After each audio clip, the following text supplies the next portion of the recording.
Hi friends, పిల్లలు school నుంచి వచ్చేలోపు ఏం చేద్దామని ఆలోచిస్తుంటే ఇలా వంకాయలు అయితే కనిపించినాయి. వాటిని వీడియోలో చూపిస్తున్నట్టుగా కట్ చేసి ఈలోగా మనం ఆయిల్ మన వంకాయలను వేపడానికి సరిపడా ఆయిల్ అయితే మూకుల్లో వేసి స్టవ్ ఆన్ చేసుకోవాలండి. ఈలోగా ఒక గిన్నెలో కొద్దిగా శనగపిండి, అలాగే కొద్దిగా వరిపిండి కూడా వేసుకుని ఉప్పు, అలాగే పసుపు, తర్వాత కొద్దిగా కారం, అలాగే కొంచెం వాముని చేతిలో వేసుకుని బాగా నలిపి వామును కూడా వేయండి, కొంచెం అరుగుదల బాగుంటుంది. కొద్దిగా సోడా కూడా వేసి ఇవన్నీ బాగా కలిపిన తర్వాత కొంచెం వాటర్ వేసి బజ్జీల పిండిలా కలిపి పెట్టుకోవాలి. ముందైతే ఈ వంకాయలను బజ్జీ వేయడం కంటే ముందుగా మనం ఒకసారి అయితే నూనెలో వేపి తీసుకోవాలండి. ఎందుకంటే మనం డైరెక్ట్గా బజ్జీలు వేసినట్లయితే వంకాయ అనేది లోపల ఉడకదనమాట.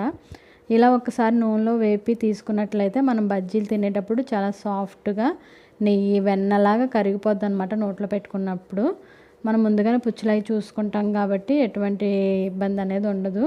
మనం ఇలా కట్ చేసుకుని ఒకసారి వేపేసి మనం పక్కన పెట్టుకోవాలి. ఈలోగా మనం ఇందులో స్టఫింగ్కి తయారు చేసుకోవాలన్నమాట. ఇలా అయితే బజ్జీ పిండి కలిపేసి పక్కన పెట్టుకోవాలి. ఈ పిండి అనేది బాగా లూజ్గా ఉండకూడదండి, అలాగే బాగా టైట్గా కూడా ఉండకూడదు.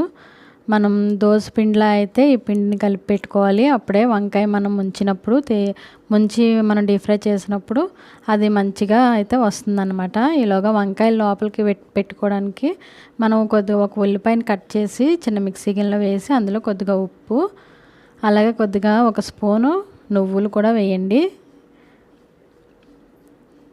కొద్దిగా కారం కూడా వేసి మనం ఈ మూడు కూడా వేసి బాగా కలుపుకోవాలన్నమాట. జీలకర్ర కూడా వేసి ఒకసారి మిక్సీ అయితే తిప్పాలండి. ఆ ముద్దను మనం వంకాయల్లో పెట్టినప్పుడు మనం తినేటప్పుడు చాలా టేస్ట్ ఉంటుంది అనమాట. మీకు ఇష్టమైతే ఇందులో చింతపండు కూడా వేసుకోవచ్చు. నేనైతే వేయలేదు చింతపండు.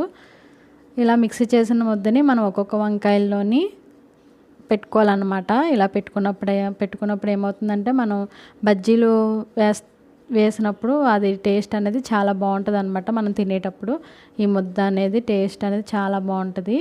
అలాగే వంకాయలు వేసిన తర్వాత బజ్జీ వేసిన తర్వాత మనం అందులో కట్ చేసి ఆనియన్స్ అవి పెట్టుకుంటాం కదండి, అవి కూడా ఈలోగా మనం కట్ చేసి పెట్టుకున్నట్లయితే ఒకసారిగా మనం బజ్జీలు అయిపోయిన తర్వాత వెంటనే వేడివేడిగా తినేయచ్చు అనమాట.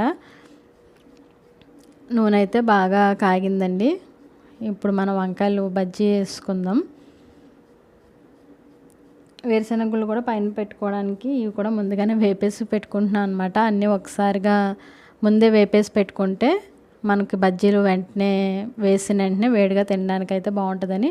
చూసారా, వంకాయని ముంచి తీస్తుంటేనే తెలుస్తుంది కదండి, దానికి మంచిగా అయితే కోటింగ్ అవుతుంది. మనకి పిండి అనేది బాగా లూజ్గాను అవ్వలేదు, అలాగే బాగా టైట్గా కూడా అవ్వలేదు అనమాట. వంకాయకి బాగా మంచి లేయర్ అయితే వస్తుంది అనమాట ఇలా కలుపుకొని వేసుకున్నప్పుడు. ఈ వంకాయలని వేసిన వెంటనే అయితే కదపద్దండి, అవి మళ్ళీ ఇరిగిపోతాయి. బజ్జీ అనేది మనం ఎన్ని అయితే మూకిడికి పడతాయో అన్ని వేసుకుని ఒక 5 మినిట్స్ ఉన్న తర్వాత మనం కదిపినట్లయితే అటు ఇటు కదిపితే ఇలా గోల్డెన్ బ్రౌన్ కలర్లో అన్ని వంకాయలను అయితే వేపేసుకుని ఇలా హాట్ బాక్స్లో తీసుకుని రెడీగా పెట్టుకున్నామండి. నెయ్యి, అలాగే ఉప్పు, కారం, మనం కట్ చేసుకుని ఉల్లిపాయలు, కొత్తిమీర, వేపిన వేరుశెనగ గుళ్ళు పక్కన పెట్టుకుని ఇలా అయితే మనం కట్ చేసి చూసారా ముద్ద ఎలా కనిపిస్తుందో, అది కూడా బాగా వేగి మంచి టేస్ట్ వస్తుంది అన్నమాట తినేటప్పుడు. మనం ఇలా కట్ చేసుకున్నప్పుడు కొద్దిగా ఉప్పు, కారం, అలాగే ఉల్లిపాయ, కొత్తిమీర పెట్టేసుకున్న తర్వాత కొంచెం నెయ్యి కూడా వేసుకోవాలండి. చాలా చాలా బాగుంటుంది. ఒకసారి మీరు ఎప్పుడు ట్రై చేయకపోతే ఒకసారి అయితే ఇలా ట్రై చేయండి. వంకాయ బజ్జీ అనేది మనం బయట కొంటుంటే చాలా చాలా రేటు ఉంటున్నాయండి అన్నీ కూడా. మనం అలాగే ఇంట్లోనే హెల్తీగా పిల్లలకి చేసి పెడితే స్కూల్ నుంచి వచ్చేటప్పటికి పిల్లలకి చేసి పెడితే చాలా ఇష్టంగా తింటారండి. వాళ్ళు హెల్తీగా తిన్నారు అన్నది కూడా మనకు ఉంటుంది అనమాట. బయట ప్యాకెట్స్ ఫుడ్ అలవాటు చేయకుండా ఇలా ఇంట్లోనే స్కూల్ నుంచి వచ్చిన పిల్లలకి ఏదో ఒకటి చేసి పెట్టండి. హెల్తీగా పిల్లలు ఇంట్లోనే తిని వాళ్ళకి హెల్త్ కూడా చాలా బాగుంటుంది అనమాట. ఈ వింటర్ సీజన్లో అనేది బయట ఫుడ్ అనేది ఎక్కువ పెట్టకపోవడమే మంచిదండి. అలాగే స్కూల్ దగ్గర పిల్లలకు కూడా ఎటువంటి స్నాక్స్ కొనుక్కోమని మనీ ఇవ్వకండి, అస్సలు మంచిది కాదంట. అక్కడ సరైన ఫుడ్ అనేది అమ్మట్లేదంట. Thank you friends. ఈ వీడియో మీకు నచ్చినట్లయితే ప్లీజ్ లైక్